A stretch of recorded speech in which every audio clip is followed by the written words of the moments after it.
Territorio Negro.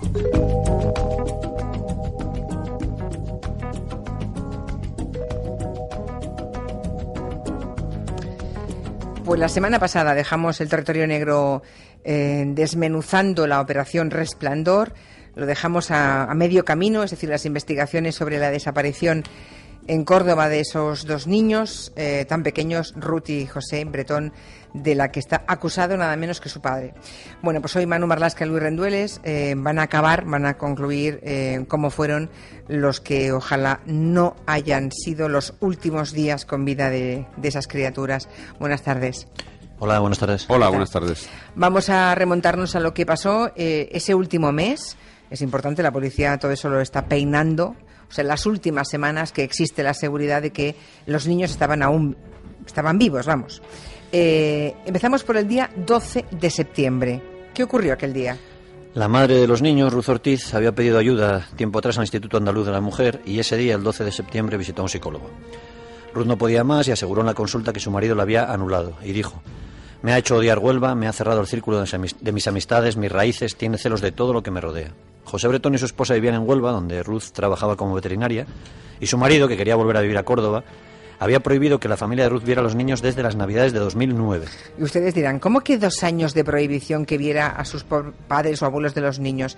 ¿Qué pasó aquella Navidad entonces? Bueno, esa Nochebuena del año 2009, Bretón denunció que un familiar de su mujer intentó envenenar a José, al pequeño José, al niño recién nacido entonces, metiendo sal y ajo en su biberón. Lo cierto es que el niño se intoxicó y estuvo a punto de morir. Nadie supo nunca quién hizo esa mezcla, quién mezcló esas sustancias en el bote de leche en polvo del pequeño José. Todavía hoy no se sabe. Bretón acusó a la familia de su mujer, a los que también echó en cara que les había rayado el coche e incluso prohibió a Ruth que se acercasen a ellos. En fin, está cantado por esa y por otras razones. Un buen día la madre de los niños decide que no puede más y se quiere separar.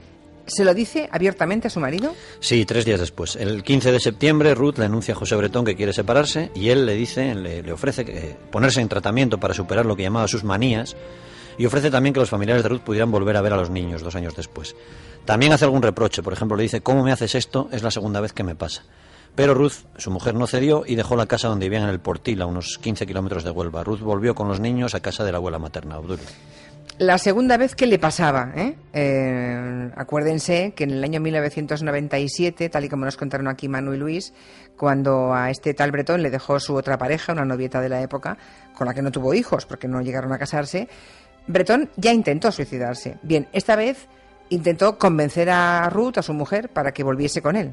El día 17 de septiembre ya están separados de hecho Ruth y José, y Bretón escribe a su mujer: dime por lo menos que lo vas a pensar hasta diciembre para que viva con ilusión, porque si no os tengo, ¿para qué quiero la vida? Su mujer se mantiene firme y le contesta con otro mensaje: siempre vas a ser el padre de mis hijos, nuestra relación a partir de ahora va a cambiar, pero seguiremos viéndonos, formas parte de mi vida, pero no puedo vivir contigo. Bien, 2 días después, Ruth Ortiz, la madre, acudió llorando a la pediatra que trataba a sus 2 hijos en el centro de salud de Huelva. ¿Por qué fue a la pediatra tan angustiada? La pediatra cuenta a la policía que Ruth llegó muy angustiada a la consulta y que le dijo que la niña, que se llama Ruth también, le había comentado: si papito se muere, mejor. La madre no sabía de dónde había sacado la niña esas ideas, supone que de su propio padre, y la pediatra comprobó que había actitudes raras en la niña. Así que 5 días después, el 22 de septiembre, hizo exámenes de los 2 hijos de Ruth Ortiz por si hubieran sufrido abusos sexuales, lo que quedó completamente descartado. Y en esos días, Bretón, que había vuelto a casa de sus padres en Córdoba, él también fue por su parte al médico. ¿Trataba de curar sus manías, entre comillas, como él mismo las calificaba? Bueno, el 23 y el 24 de septiembre, Bretón estuvo con sus hijos en Córdoba. 3 días después, el día 27, Bretón acude a 2 psicólogos y a un psiquiatra. Al primero va para que le aconsejara sobre sus manías, en efecto, pero al segundo le pide consejo sobre el SAP, que es la abreviatura del síndrome de alienación parental. Uy, qué raro. Dicho mal y pronto, lo que le pregunta es si una madre puede manipular a sus hijos contra el padre en un proceso de divorcio. Y el tercer especialista al que acude es un psiquiatra, el mismo al que visitó tras su intento de suicidio del año 97 y al que esta vez convence para que le recete tranquilizantes. tranquilizante es que Bretón dice que él no tomó y que desde luego no han sido encontrados, ¿no? Recuerden que me lo contaron aquí Manu y Luis, que eso sí, lo que sí se encontró fue las recetas. O sea que este individuo ponía una vela en cada sitio, ¿no? O sea, un psicólogo para en teoría curarse él de lo suyo, o sea, él ya sabía que bien no estaba, y así volver con Ruth, y otro para ver cómo podría acusarla de manipular a sus hijos, en fin.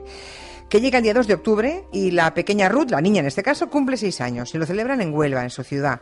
Y allí acude Bretón pese a todo, ¿no? Eso es, un informe de la UDEF, la unidad policial que lleva este caso, reconstruye lo que ocurrió al detalle. Los agentes hablaron con madres y padres de otros críos que estuvieron en la fiesta.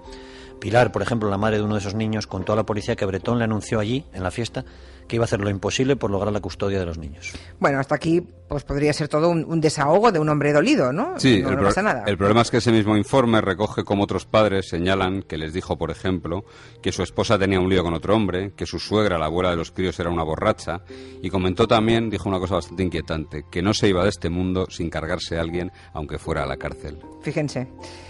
Tremendo, ¿eh? Porque fíjense cómo todo lo que están contando Manu y Luis son testimonios de personas que estaban en la vida o profesional o como médicos o como padres de niños, compañeros de colegio, antes de que nada de esto ocurriera, ¿no? Y son los que han sido convocados por la justicia y la policía. Bien, la madre no tenía miedo por sus hijos, porque con todo esto que estáis contando, esa pobre mujer debía ya de vivir con el corazón encogido. Sí, sí que lo tenía, he visto ahora, llama mucho la atención. De hecho, tenía miedo especialmente del siguiente fin de semana, el del 7 y 8 de octubre, el que luego fue fatídico, ¿no?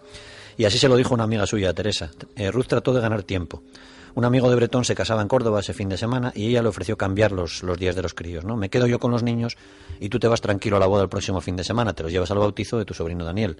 Pero Bretón lo rechazó la oferta, le dijo, para bodas estoy yo. Ya. Ruth, pese a todo, no se fiaba y llamó por teléfono y pidió a su cuñada Leticia, con la que se llevaba bien, esposa de hermano de Bretón, que estuviese muy pendiente de los niños ese fin de semana porque no se fiaba de José. Imagínense, ¿eh? Y así llegamos al jueves 6 de octubre. Bien, al día siguiente, Bretón iba a ir a Huelva para recoger a sus hijos. ¿Qué ocurrió ese día en Córdoba? Bueno, lo que vamos a contar, Bretón lo niega. Lo cuenta su cuñado, José Ortega. Ese día, 2 sobrinos de Bretón, 2 niños de edades muy parecidas a los suyos, a Ruth y José, no tenían quien los llevase al colegio. Su cuidadora se había lesionado una costilla y Bretón accede a llevarlos. Pero los críos contaron luego a su padre una historia muy extraña. Atención. El tío José lo que hace es dejarles en un banco del centro de Córdoba, solos, y les dice que iba a casa por unas gafas de sol que había olvidado. Y les dice, no os mováis. Bien, 2 sobrinos, ¿eh? Deja allí a sus 2 sobrinos de edades parecidas a los de sus hijos solos. ¿Y en realidad dónde fue Bretón? Pues eso es lo más increíble, ¿no? Bretón se escondió muy cerca de allí, dobló la esquina nada más para observar qué hacían 2 niños pequeños si se perdían, si se quedaban solos en una ciudad. Al policía sombra, del que hablamos aquí la semana pasada, Bretón le confesó, les dije que no se movieran, doblé la esquina y los estuve observando. Pero vamos a ver por qué hace eso José Bretón. No me digáis que es una especie de ensayo general para ver qué hacen 2 niños pequeños si se les deja solos, si se pierden. Todo indica que sí, desde luego. Y también es un ensayo de cuánto tarda un adulto en darse cuenta de que hay 2 críos perdidos en la calle en una ciudad, ¿no? El día 6, Bretón posiblemente aprendió muy bien que no podía perder a sus hijos en una calle céntrica. Hay una mujer mayor que se acercó muy pronto a los niños y les preguntó si estaban solos. Y ahí se jodió la historia, recordó Bretón, que tuvo que salir de su escondite y decirle a aquella mujer que esos 2 críos eran sus sobrinos.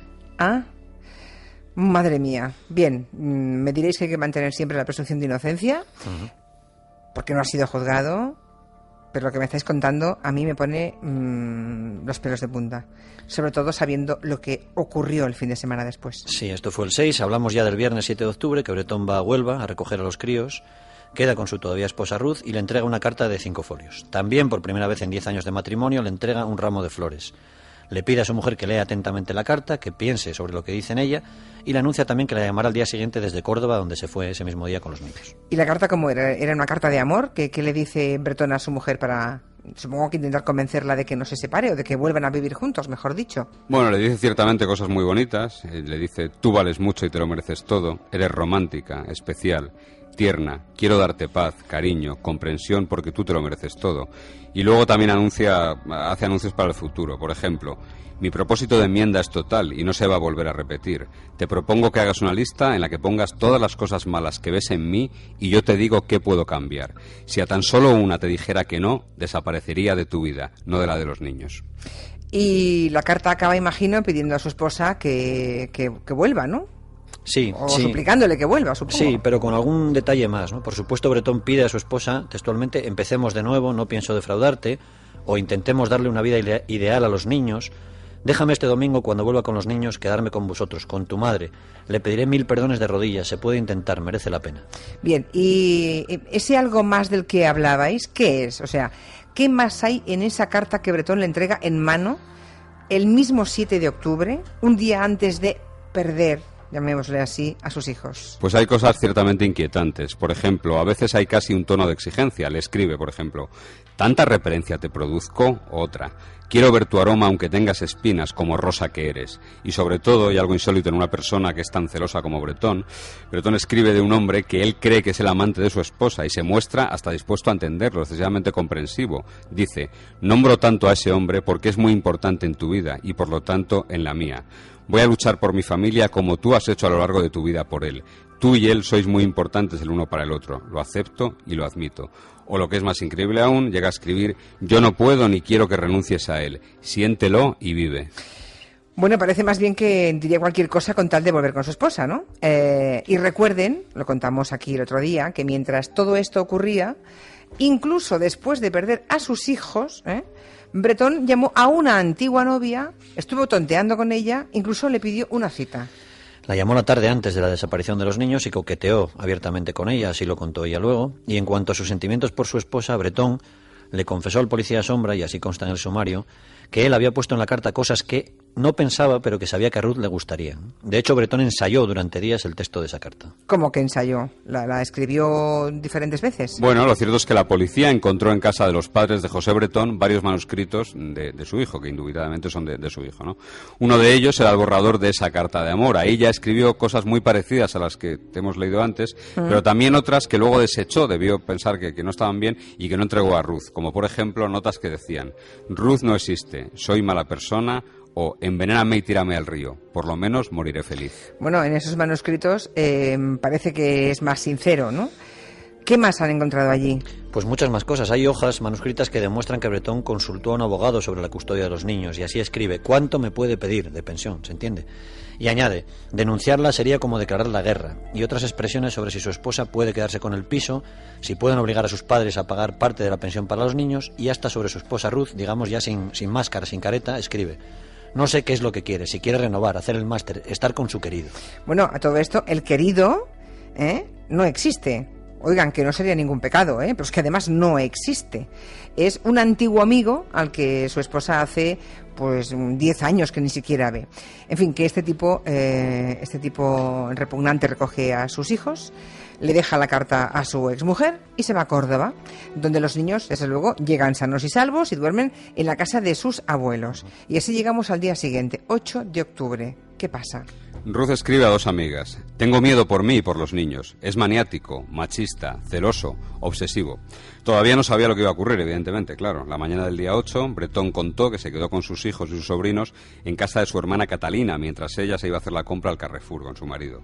Hacia la 1:20 de la tarde se fue a casa de los abuelos, de donde salió rapidísimo porque había quedado a comer con unos amigos.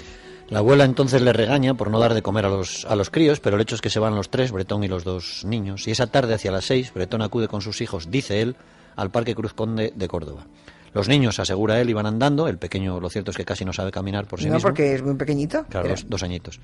Bretón dice que iba detrás, que estaba cansado y que se sentó en un banco de ejercicios, miró hacia un lado y luego, al volver la vista hacia el mismo sitio, ya no vio a los niños. Ya. Esa es la versión de José Bretón, que mantiene en lo básico, en lo principal, lo mismo que el primer día, aunque sí ha ido cambiando algunas cositas. Sí, ha cambiado a medida que la policía iba descubriendo cosas, iba demoliendo esa versión. Por ejemplo, no fue a comer con nadie, sino que llevó a sus hijos a la finca familiar, a esa de las Quemadillas, donde una cámara de seguridad cercana grabó su coche llegando poco antes de las 2 de la tarde y saliendo hacia las 5:30. Además, el juez cree que los niños nunca llegaron al famoso parque. Una cámara de seguridad de la zona de una calle muy cercana muestra el coche de Bretón circulando hacia allí hacia las 6 menos 2 minutos de la tarde. Y un estudio de la Universidad de Valencia afirma que en la parte de atrás del coche no va nadie, está vacía. Es decir, que Bretón iba ya solo en el coche hacia el parque. Se hicieron además luego 2 reconstrucciones con el coche, una con muñecos y otra con 2 niños del tamaño aproximado de Ruth y José, y esa misma cámara, con las mismas condiciones de luz, tráfico y visión, captaba solo la imagen de Bretón.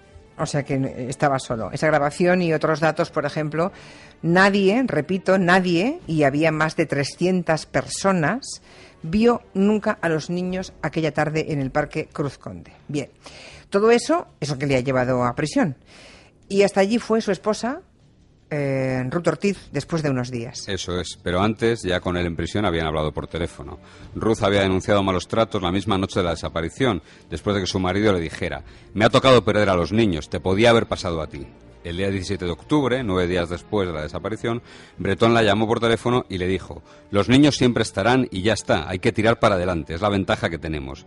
Ella, 3 días antes, le había dicho, gritando además y bastante alterada por teléfono: tú te los llevaste y tú me los tienes que traer, tú te los llevaste y tú me los tienes que traer. Y llegamos al día 28 de diciembre, Bretón lleva más de 2 meses en prisión y su esposa acude a verle para intentar recuperar a sus hijos, para ver qué intercambio hay de comunicación. Una escena tremenda, imagínense. La mujer, la pobre Ruth, tuvo que fingir algo que le debía provocar arcadas, ¿no? Y es que estaba dispuesta a volver con él y hasta hacer un resumen escrito de lo que ocurrió. Eso es. Ruth le dice textualmente en el cara a cara en prisión: todo es posible, José, todo se puede hablar cuando aparezcan los niños, le dicen. Lo que tuvo que ser todo un triunfo para su marido, ¿no? Conseguir que se acercara hasta allí y le dijera eso, le suplicara, ¿no? En el resumen que hace Ruth luego se lee cómo Bretón critica a la policía y aprovecha para intentar saber algo de lo que están buscando de la investigación. Él le dice: la policía no está haciendo nada, mi hermano llama mucho y nunca le cuentan nada. ¿A ti te cuentan algo? Luego añade: solo están pendientes de mí, todo se centra en mí. Si a mí me pasara algo, ¿qué ocurre? Me voy con el secreto a la tumba. ¿Tú lo ves lógico? Y llega un momento en el que el marido le pregunta: ¿tú qué piensas, Ruth? Y ella le responde: que no los has perdido, José. Esta madre le recuerda que su hijo pequeño va agarrado, que casi no sabe caminar, y cuando le dice eso, escuchen lo que le responde su propio padre. Pues le dice: hace poco ha salido una noticia de una niña de 3 años que los padres se despistaron un segundo y apareció en la piscina. Bretón además quiere seguir adelante con ella durante esa entrevista en la cárcel, no parece nada preocupado por los niños, le dice textualmente: nos pasó lo de las latas, se refiere al envenenamiento aquel de la Nochebuena del 2009 que hemos contado antes, y ahora nos ha pasado esto, tenemos que ser fuertes y sobrellevarlo. Si ahora me echan la culpa, no me parece bien, pero lo asumo. Asume que le acusen de hacer desaparecer a sus hijos. ¿Se dan cuenta? Es increíble. Bien, y si esto sigue aquí así y no encuentra nada más a policía, ¿cuántos años le pueden caer a este individuo? Pues si los niños aparecieran y hubiese sido un caso de asesinato serían 40 años, pero si todo sigue igual y los niños no aparecen, puede ser condenado a un máximo de 24 años por 2 delitos de detención ilegal. Si aparecieran muertos, como he dicho, se le podría acusar del doble. Bueno, pues ojalá la policía pueda culminar este intensísimo trabajo. Hombre, por lo que habéis contado aquí, han peinado toda la gente que tuvo algo que ver con alguna de las 4 personas, el padre, la madre y los 2 niños, seguramente no en el último mes, sino en los últimos años de su vida, ¿no? Uh-huh. Para tener todas esas conclusiones y el perfil exacto. Bien, pues ojalá que el culpable se pudra en la prisión. Bueno, y quiero terminar con un diálogo en la cárcel entre la madre de los niños y el padre, y acusado, por tanto, de la desaparición. Es cuando Ruth le pregunta a José Bretón: la niña quería la casa de muñecas de las Barriguitas para Reyes. ¿Voy a poder comprársela? Es eso lo que pregunta ella, ¿no? Uh-huh. Y él le contesta: tú cómprala, no te voy a quitar ese deseo. Pues eso. Y además imagino que Ruth iría empujada por la propia policía, claro. Claro, ya. Esto era nada, 10 días antes de Reyes. Sí, fue Navidad. Él había pedido durante mucho tiempo que Ruth acudiese a prisión, pero la policía quería manejar ellos los tiempos y que no organizase y mandase él. ¿Cómo puede ser que aguante ese individuo? Bueno. Ha pasado lo peor ya. ¿Ha pasado lo peor? Sí. Si tenemos la idea de que puede ser culpable, como considera el juez, de momento le va muy bien porque de 40 años le han bajado a 22. Ya ha pasado lo peor. Ahora ya todo es confortable. Lo incómodo es cuando no está tu abogado, cuando estás en dependencias policiales, cuando estás solo con policías. Claro, la policía ya hace mucho tiempo que no puede acceder a él en solitario, ¿no? Entonces digamos que ahora lo tiene más fácil en ese sentido. Voy a callarme porque si no, no sería políticamente correcta. Gracias. Adiós. Gracias. Impresionante trabajo de investigación de Luis Rendueles y Manu Marlasca. Impresionante.